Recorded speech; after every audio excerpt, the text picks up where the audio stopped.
And as I was thinking this week about revolution and that concept, it took me back to actually when I was a little kid. And I remember every summer we would go to California to visit family there in California, and we'd go to one of my favorite places in the world, Magic Mountain. If you've ever been to Magic Mountain, it has some of the most amazing roller coasters. And I loved all the roller coasters, except for one. There was one called Revolution that I did not like. It was one that actually, there's a picture of it here, it went upside down completely, right? It had a big loop that went all the way upside down. And I was terrified that I would literally fall out of the top of that roller coaster if I went on it. Now, I was about 10 to 12 years old when this story happened. And we would go to this place and I'd be like, I'll do all the roller coasters, I ain't doing that one. And I had a cousin who was actually a year older than me. He was 13 at the time, or 11. And he would say, I'm not going on that either. And my mom is like, you know what? You're going on this roller coaster, let's go. And so she grabbed my hand and took me into line. And I am literally bawling. I am crying. I am like, I'm gonna die. You want me to die? And I stood in line, and my cousin goes, nope, I'm not going. My mom's not here to make me go. So I stood in line, and I waited, and I got in, and I'm sitting in, and I'm still crying, FYI. I'm in the roller coaster, and I can see the end of my life coming as we come to the big loop. And I'm like, this is it. Here I come, Jesus, I'm ready. And I'm watching it, and we go upside down, and I'm still crying. And as soon as I get to the top, all of a sudden, the weightlessness of it, I just started laughing.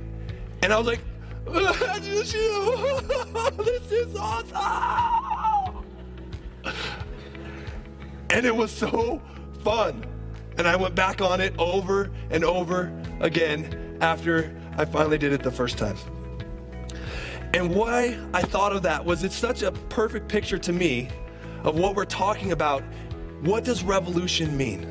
If you look at the meaning of the word, it really means to turn around, to quickly go from one place to the other. Now, in political, military types of revolutions, we see a change of power. And this is talking about that change in our heart that happens, just like I went from bawling to laughing in a second. That instant turnaround, that is the revolution of our hearts that Jesus wants to bring. That's the purpose of why we're talking about this right now, going through Mark, studying Mark, is that we want a revolution in our hearts.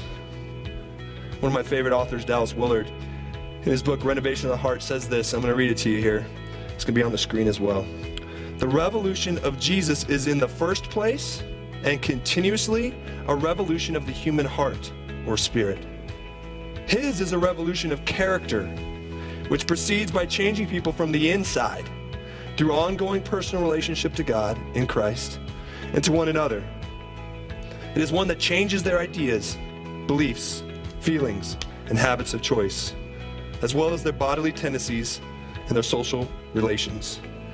It penetrates to the deepest layers of their soul. That's what we're talking about today.